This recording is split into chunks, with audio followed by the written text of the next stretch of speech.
You know, they're selling y'all wolf tickets, people. You're eating them right up. Hey, pussy, are you still there? I back. Trust me, I back. But I'm not impressed by your performance. You'll do nothing. You'll do nothing. Shut your fucking mouth, you'll do nothing. You'll do fucking nothing. Not one of you'll do nothing. I'll tell you what, bro. You know, I was out there, I was fighting all the hitters, bro. You ain't fought no hitters. Come on, guys. It's normal. I'm not saying I would fight you. I would kill you. John, do you think? John, do you think I'm just gonna sit there and let you kill me, John? I'd like to take this chance to apologize to absolutely nobody. I am gonna beat you into the living death.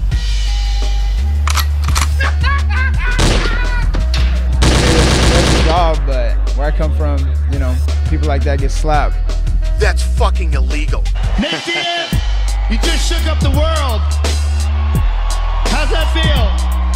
Hey, I'm not surprised, motherfuckers. Yeah, this is a simulated death match. And you haven't simulated anybody's death yet. I said it last year. We're not here just to take part. We're here to take over. What is the game plan going in against him? The game plan is you go in there, hit him with some good shit, don't get hit, and come home with a pocket full of cash. Who the fuck is that guy? Everybody's on steroids. The whole UFC, everybody. I'm gonna go home tonight. I'm gonna drink a Coors Light. That's a Coors Light because Bud Light won't pay me nothing. Do you want to be a fighter? That is my question. Yeah, trigger fingers turn to Twitter fingers. Yes, yes, yes. Hipsters here. Haters beware. What is up, everyone? It's another edition of Mixed Combat Radio. Hit that like button, subscribe, share the show. Go to patreon.com/Mixed Combat Radio to support the channel. I just want a quick shout out to everyone in the live chat. Elias, Nija, Georgie Porgy, Rubsky, 1978, Rob UK. Yeah, I guess you're there too. Who else? Potential Lunatic. What up, guys? It's another edition, so just sit back, you know, get that coffee, joint, beer, whatever you guys need, or maybe you're on the commute back from work, whatever it may be. Hit that like button. Let's get hyped. I mean, it's another edition. I'm always happy to be here, you know, and we definitely don't have, a ton of topics to get into. You know, usually I want Wednesday to be like the preview show of like the weekend's cards. And there's not that much. So, obviously, maybe a good portion of the show is going to fall back on the whole Deontay Wilder, Anthony Joshua shit. And I hope not. Let's just be honest, because there's other channels that are covering that enough. I don't need to cover it as much. And plus, there's tons of topics that we can get to, and we can just be here and just chat it up. Rob saying, yeah, I'm here, hater. I love you, Rob. Don't worry, man. You know. OMG. I am so excited. I'm always excited to see you there, man. Don't worry about it, man. Eric Rosas in the chat as well. What up, man? Saying Bud Light won't pay me nothing. That is absolutely true. Bud Light, where's the sponsorship? But before we get into anything, I do need some housekeeping issues. Matt, what's going on with all this reptilian T-shirts? It's a Young Turks T-shirt. Have you ever heard of the Young Turks at the YouTube network, so to speak? I got one of the shirts, so shout out to when I almost worked with them. But digressing, check this email. Yes, mixedcombatradio@gmail.com. Hit me up if you have any knowledge on Brazilian Jiu-Jitsu, any knowledge on Muay Thai, and want to be on this panel. I know I have some others that have already hit me up. Don't worry, I will get to you. I was planning a trip this week, but that fell out due to some personal reasons. So that trip is moved to next week. So hopefully I can email all you people that have emailed me about joining the MCR podcast network, so to speak. But yes, so much to get into and so little time. Obviously, Gilberto Ramirez fighting Angulo. And not the Angulo that we all think. Thank God. But Romer Angulo. And I know there's, we already have Goldface in the chat talking about Wilder and all this shit. We're going to get to that. Don't worry. I want to leave it to the fights this weekend that are coming up because they deserve the praise that they do. It's a couple ESPN cards, ESPN Plus cards as well. I'm not going to get into too much in terms of the matchups because a lot of them are easy fights. Like even the Michael Conlan fight back over in the UK, that's an easy fight in my opinion. Rashidi Ellis, great prospect in the welterweight division. One of the most, unfortunately, underrated and under-talked about guys in all of boxing that I think should be getting a lot more of this praise that he's not, unfortunately. But it is what it is. I still think that obviously the fight of the weekend is Gilberto Ramirez because he's probably the best name and best fighter that's fighting. I definitely have a feeling that this fight is going to be fun. I think it's going to be an interesting fight. I definitely think it's going to be one of those that as long as it lasts, it will be a fun, entertaining scrap. Because Angulo definitely is a boxer puncher in the classic sense. He really is only good at hooks. He has a good right uppercut because he's orthodox. And he really can't fight going backwards. That is really his issue, in my opinion. But I think Ramirez should jab him to death. I think he's going to outbox him. He's going to school him. It should be a fun fight because Angulo does come forward. He does throw a mean left hook. And I think Gilberto gets a little bit too flashy, I think. I think he thinks he's too good than what he actually is. We've seen untested prospects that are undefeated, like a Romar Angulo, who's 23-0, 20 knockouts, definitely has the pop. We've seen him get caught and have tough fights. We've seen that before, so why would this be any different? Obviously, Jesse Hart's a much better fighter than Angulo, but Angulo has the pop to, I think, make it interesting, and definitely is going to look like a fun fight. For as long as it lasts. I don't think it's going to last too long. I think it's going to be like a 6-round decision.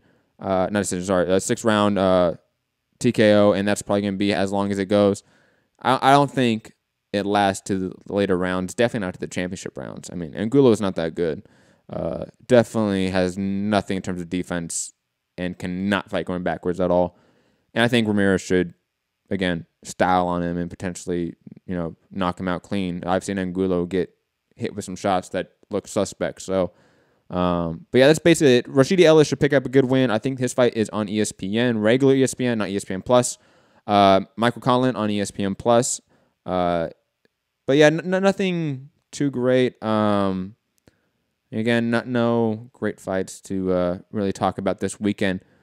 So we will move on to the topic that I think everyone really wants to talk about, unfortunately, is this Eddie Hearn IFL interview that did drop. So we're going to play a little bit of that audio. Shout out to Rob. And dissect it, review it, whatever you want to say. God, let's just do it. I sent the email. So his Twitter thing, probably, no, it's just got... I sent it at 10:48 p.m. last night. Very disappointed that your team never came back to us on the contract. But nevertheless, I would still like to try and get this fight made as soon as possible. So you sent it before he... Our offer of $15 million and all the terms still stand for an April 13th bout at Wembley. So we look forward to receiving your team's comments when you are ready. In addition, we will offer you $5 million for a defence of your world title in the US against Brazil mutually agreed upon in October. This would be a 2-fight, $20 million package. I look forward to hearing from you, old boy. I didn't put the old boy bit. So we will see. So yes, that's the first little clip, and obviously it's the 2-fight sort of deal, and it obviously maybe attached. And according to what Deontay Wilder said on the Boxing Voice, that the rematch clause was not reciprocal. I don't know if that's the best term to use, but it only worked one way. So if Anthony Joshua lost, the rematch clause could take effect. But if Deontay Wilder lost, there's no rematch clause for him. He didn't like that. That was one of the reasons he did not sign. I think he's going to have to get over that. I think even guys like Triple G, that's how it worked. It was a one-way rematch clause. That does happen when you're working with the star, unfortunately, and you're the B side. So moving off of that, because I think that's such an easy one. Like, Deontay, I'm sorry, friend of the show in a sense, but you got to get over that term, because that's just going to be the way it is as long as there are A sides and B sides in mega fights like this. It's always going to be that way. Now, obviously, the whole date, venue, and all that shit, we're not even going to talk about that much, in my opinion. It's this $5 million fight. Obviously, it's most likely Dominic Brazil on DAZN, assuming in the second half of this year. Buy or sell that, guys in the chat, and definitely people in the comment section. What do we think about that? Should Wilder take it? It's $5 million. Still on paper the most he's ever gotten. Fight in the New York area against an opponent he was already going to fight. It seems like two birds, one stone in a way. You fight your mandatory, get that out of the way. Give her a big paycheck on a new network that I think is going to push you a lot. Yeah, I don't know. I don't know what to do here, especially when Deontay Wilder is really the biggest thing on Showtime right now. He is. So he's leaving a network that he's established a brand awareness with, and he's leaving that for DAZN. There's obviously pros and cons to that, and I think we all know that. That's common sense. He's going from a network with 24 million subscribers in the U.S. to a network with 0 that has not launched yet in the U.S. Obviously, they will get subscribers, but right now it's 0, unfortunately. They have to work all the way up to 24 million. That does hurt them. But, again, $5 million in a fight you're already going to fight. Why not take it? If I'm Deontay Wilder and you've already agreed to the $15 million, which I thought, when I heard about that, I thought that was just absolutely shocking. Because I never thought that sort of term would be agreed to, or especially for that low. I thought it would be at least like 17.5. They give him a couple more million to make him happy, something, but 15 million flat, but he agreed to it. So to me, that's the biggest hurdle in this entire negotiation process, is really having your next fight, the fight that you're already going to have. Why not? Why not do that on DAZN? And Rob's saying, how can the biggest star on Showtime not have a deal? Obviously, presuming a deal with Showtime. I don't know. I don't know why that is. I don't know why the business is set up that way. And I said this on the last show, that if you're Showtime, you should be worried about what is happening. This is an exact reason why, because you're going to have people like me saying, Wilder, take this deal, because it's an easy $5 million for Dominic Brazil, and let's all sit here and agree that Deontay Wilder knocks out Dominic Brazil. Even the Wilder haters should be able to agree to that. Povetkin's obviously a little bit tougher of a fight, but I think Joshua should get Povetkin out of there pretty easily too. Povetkin doesn't do anything that Joshua does that he's better at. You don't see Povetkin having better counter punches mid-combination. You don't see Povetkin with the better jab. You don't see him with as much power or as much speed, etc. You can start moving down literally every metric you can rate a boxer by. Joshua's better, so that should be a relatively easy win for Joshua, especially style-wise. I definitely think we're gonna get a point here where. Hold on, Elias saying, so we can see that show on DAZN. Hell no, Matt. We may already be at a point where it's no return, where we have to get Joshua Wilder on a DAZN pay-per-view. I think that's what's gonna happen. Something along those lines. Again, that's my personal opinion. You may disagree with that, Elias, in the chat. I think we're past that point. I think Joshua is now, if not, officially off Showtime's roster, basically. Every report, Eddie's own words, all echoing AJ versus Povetkin on DAZN, first card September. That's their opening. I definitely doubt we're going to see Joshua on Showtime. And I definitely doubt that it's going to be the first fight with Wilder to pull that matchup back to Showtime. Rob saying DAZN don't do pay-per-view. I understand that. But let's say hypothetically, Wilder beats Joshua in the UK, fights on DAZN, streaming, 5 p.m. Eastern, 2 p.m. Pacific, right? The rematch theoretically would be in the US. That's always been what's sort of talked about, right, Rob? So therefore, the fight in the U.S. has always been linked to a pay-per-view. Why couldn't DAZN do that? I think they can. It could be an internet pay-per-view, I mean, that's absolutely within the realms of possibility, you know, just because there's fights that are streamed on YouTube and then there's YouTube pay-per-view events. You know, like you can do that. It's not like it's physically impossible. They may have said they were not going to do that, but we've seen networks and promotional companies say things and then do the opposite tons of times. So I don't know. I don't know about that one. I think it's definitely a possibility, especially in the rematch. Not the first one. I give you that, but a rematch. And I'm still of the mindset that I think Wilder knocks out Joshua at least one fight in a potential trilogy. I think that's definitely likely. So it's possible. Goldface saying, why would anyone care? I don't care if the fight is on Cartoon Network. I want the fight. Well, Goldface, if you're anyone that watches streaming services, you probably have Netflix, right? You probably have HBO, Showtime, if you're in the U.S. at least. That already right there is somewhere around $30 a month. Add on now ESPN Plus, which is $5. Add on your own basic cable package, whichever that is. It could be anything from $40 to $60 to $100 or more. You start talking about a lot of money for just being able to watch your sport when it's divided this amount. And then you add on DAZN, which in Canada, in Japan, etc., is around $20 US. Imagine adding on another $20 to your cable and internet bill and your streaming bill, which in today's age is now growing exponentially.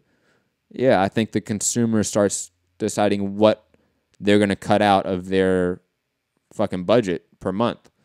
But yeah, that's my honest opinion. WBC belt equals most prestigious heavyweight title on planet Earth. Stop. Like, I know there's that people, and even Deontay says that. Like, I'm sorry. In 2018, no one gives a fuck if you have the WBC, WBA, IBF, WO. Nobody really cares. Nobody cares. I'm sorry. The casual fan does not know the difference. They do not care to learn the difference, and they will never learn the difference in today's age. It's time to get off of that, oh, this belt's the best. Why? Why is it the best? You know? They have just as many belts as the WBA. They just don't call them the interim and regular. Come on, man. It's ridiculous.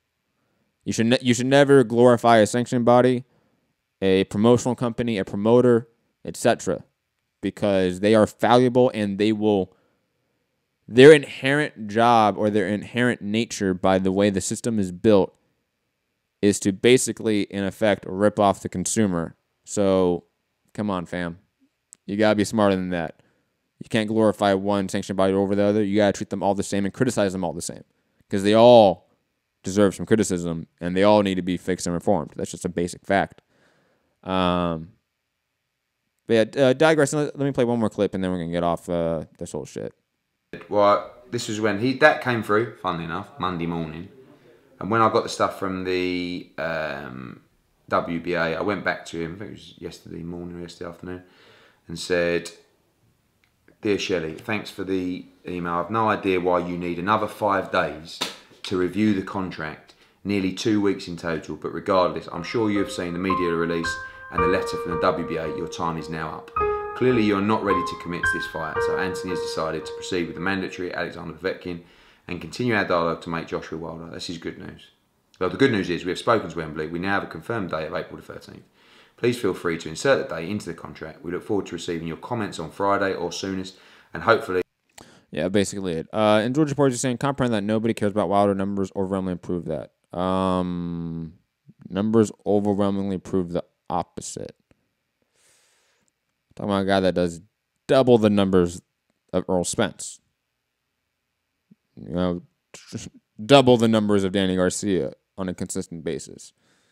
Like, I don't know what you're talking about there, Georgie. On some hater shit. Oh, excuse me. Sorry, a little bit cough right there. But yeah, moving on to, I think, just other shit, because it's time just to move on. I mean, it is what it is. My personal opinion, I think Wilder should take this $5 million DAZN fight with Dominic Brazil in the fall in New York, and then fight AJ in April. Take the Andre Ward Kovalev light contract, and just get over with. Like you already accepted the $15 million term. How is this making it worse? Like I don't see that. Like you already accepted the bare minimum of what I think you should have asked for and should get, and you already accepted that. This is at least another $5 million easy fight on top of that. I mean, the net positive or net negative of this is, I think, marginal, if any. You know, I think it is what it is. And you got to make the best of it if you're Deontay Wilder.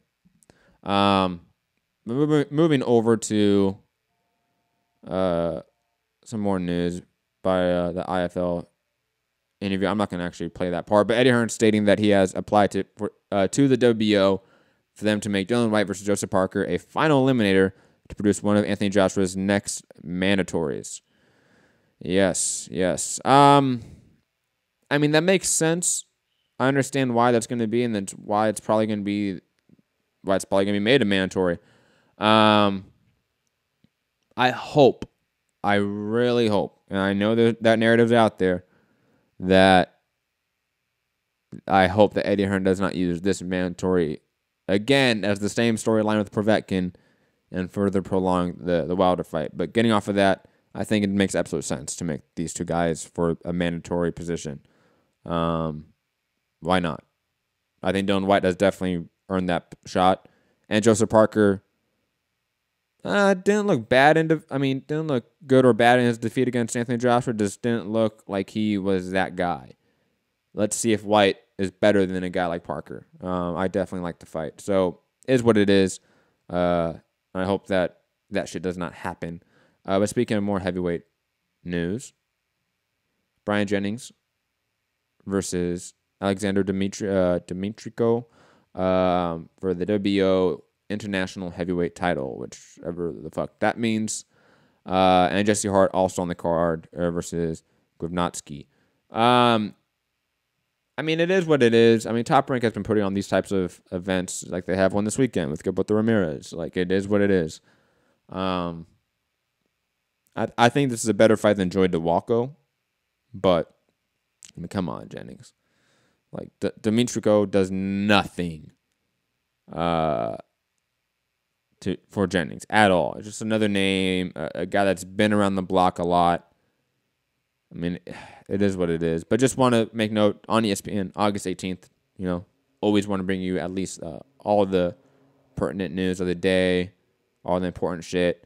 And speaking of ESPN, shout out to the boy, the man, the guy, one of the, I think, best fighters of his generation, Timothy Bradley, man.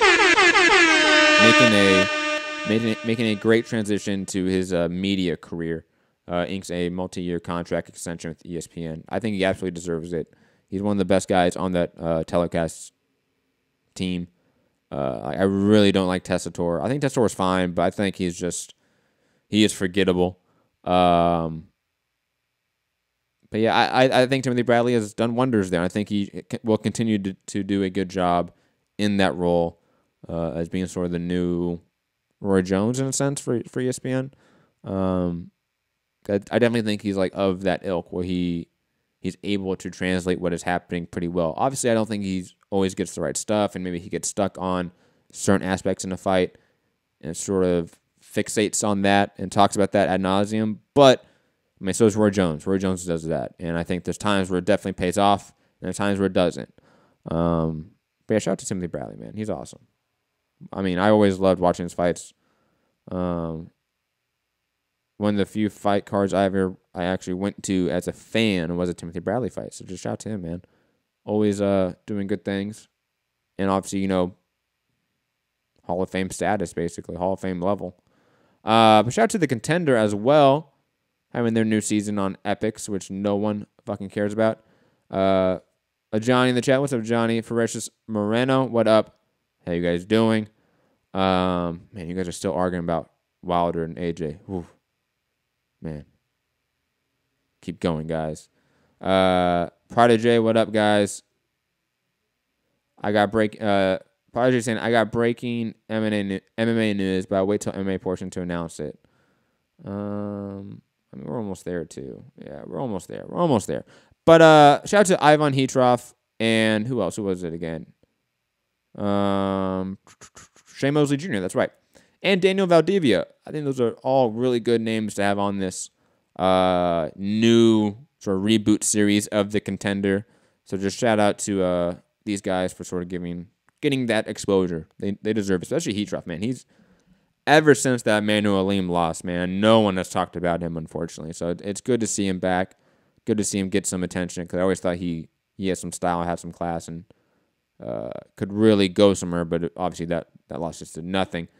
A couple quick additions of On This Day by way of @Boxing History on Twitter. Shout out to my boy Patrick O'Connor, founder, host of Boxing History podcast. Really good guy. Talked to him here and there. Saying, on this day, 1988, Mike Tyson confirmed his claim to the heavyweight throne by absolutely destroying lineal champion Michael Spinks with the first round KO. So shout out to, the man, Mike Tyson. Man. Shout out.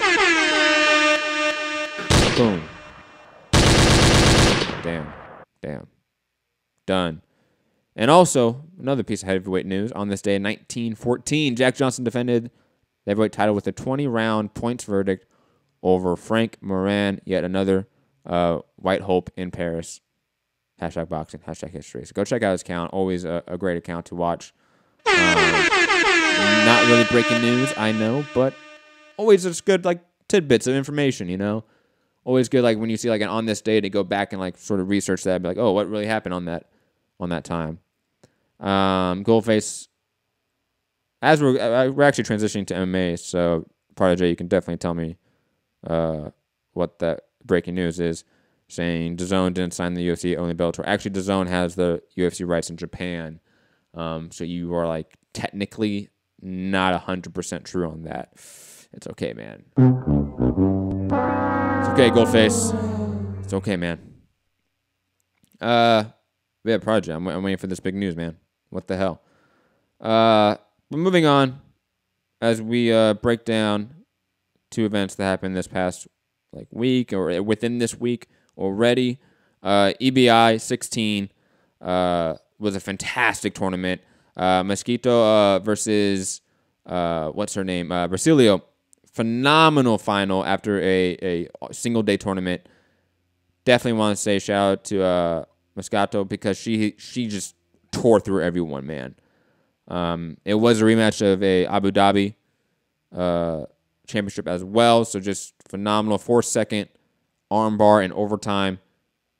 Definitely was just one of those. If you're a fan of Brazilian Jiu-Jitsu, you have a casual interest of it, the Eddie Bravo Invitational is one of the best products to go see. Goldface saying we're obviously talking about Japanese TV rights on this podcast. Hey, man, shit matters, man. You said DAZN didn't sign the UFC. That's technically not true. I mean, they do have rights to them in different countries, man. Sorry.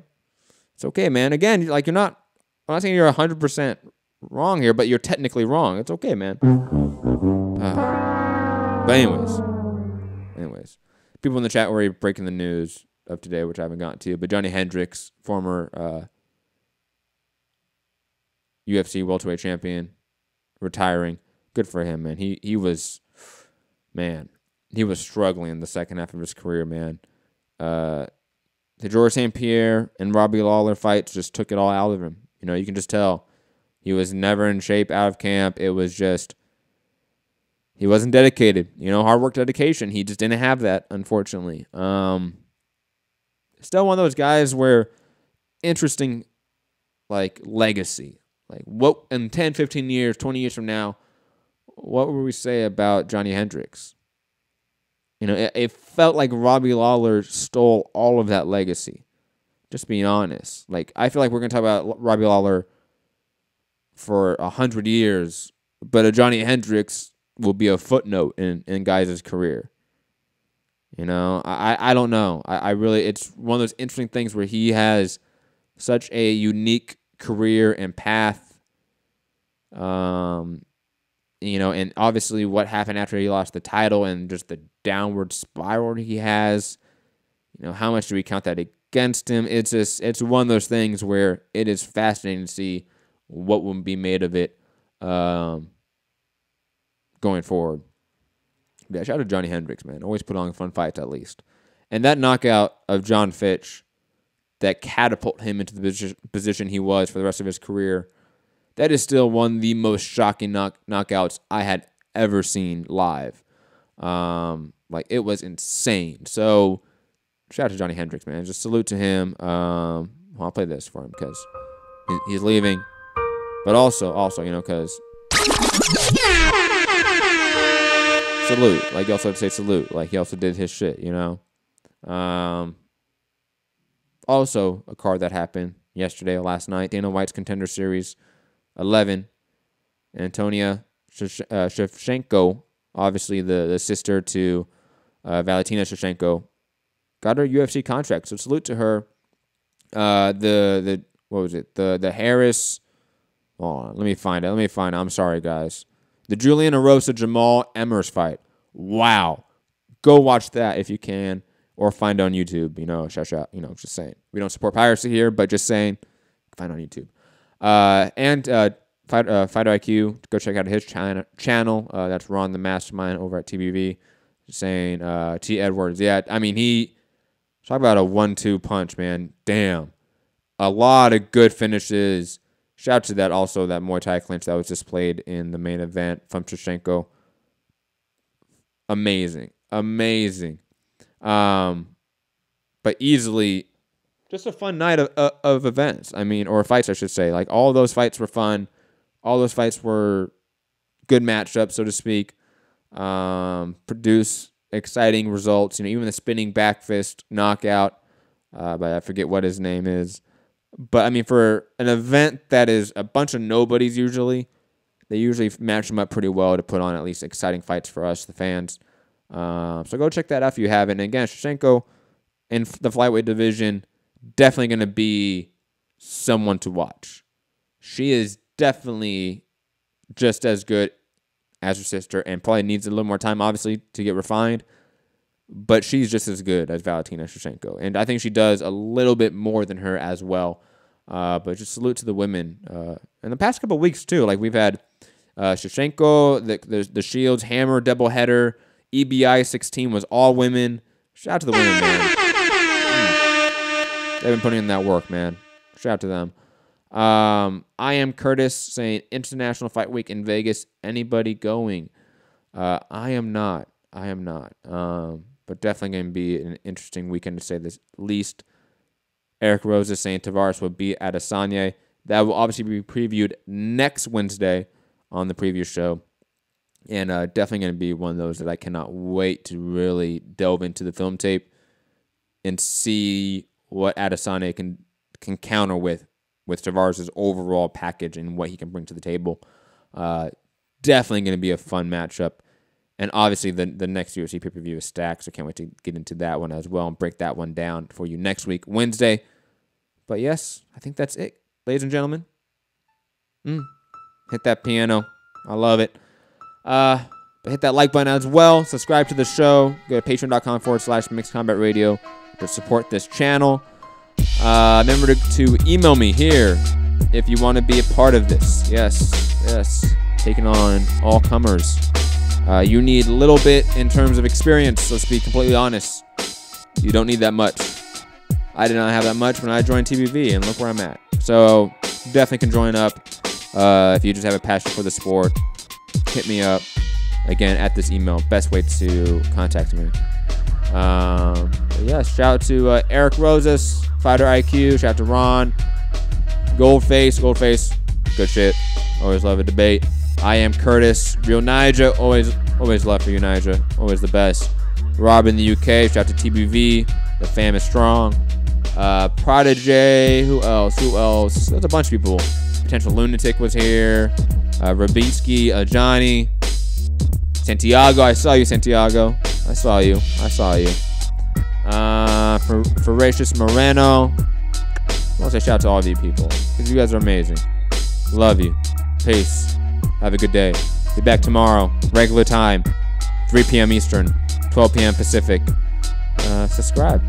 Have a good one. Deuces.